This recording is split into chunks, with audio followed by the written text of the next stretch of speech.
এলাম, দেখলাম, জয় করলাম।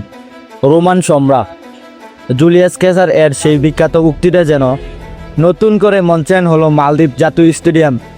তবে এখানে কোনো সম্রাট নয়, লাল সবুজের জার্সিতে মাঠে নামা এক তরুণ ফুটবলার, নাম রোনান সুলিবা। মাত্র এক সপ্তাহ আগে যুক্তরাষ্ট্র থেকে ঢাকায় পা রেখেছেন তিনি। কয়েকদিনের ক্যাম্প শেষ করেই চলে গেলেন টুর্নামেন্ট খেলতে মালয়েশিয়ায়। আর প্রথম ম্যাচেই যেন জাদু দেখালেন। সাফ অনূর্ধ্ব-20 চ্যাম্পিয়নশিপে পাকিস্তানের বিপক্ষে বাংলাদেশ জিতেছে 2-0 গোলে। আর এই 2 গোলেই এসেছে রোনান সুলিবানের পা থেকে। প্রথম গোলটা ছিল আত্মবিশ্বাসের ভরা এক দুর্দান্ত ফ্রি কিক। আর দ্বিতীয় গোল এক কথায় মিউজিক, যেন মাঠে যা চেয়েছেন তাই করেছেন সুলিবান। বাংলাদেশ ফুটবল অঙ্গনে এক নতুন আলোচনার নাম সুলিবান ব্রাদার। বাংলাদেশে তাদের রয়েছে নানা বাড়ি, সেই টানে তারা বেছে নিয়েছেন লাল সবুজের জার্সি।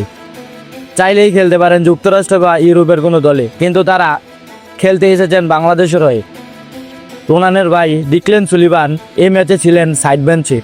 তবে ম্যাচ শেষে দুজনে হাতে জাতীয় পতাকা নিয়ে গ্যালারির দিকে ছুটে যান, যেন সমর্থকদের জানিয়ে দিলেন, আমরা প্রস্তুত লাল সবুজের বড় পতাকা উড়ানোর জন্য। তবে এই মাঝেই উঠে এসেছে বিতর্ক, বাংলাদেশ ফুটবলে এখনও কি সিন্ডিকেট প্রভাব আছে?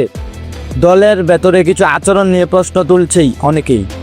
তবে মাঠের পারফরমেন্স এসব কথাকে ছাপিয়ে গেছে। রোনাল সুলিবান দুর্দান্ত শুরু, এখানে সামনে বড় পরীক্ষা।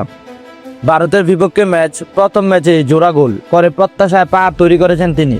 এখন প্রশ্ন একটাই, ভারতের বিপক্ষে কি বাংলাদেশ ম্যাচ জিততে পারবে?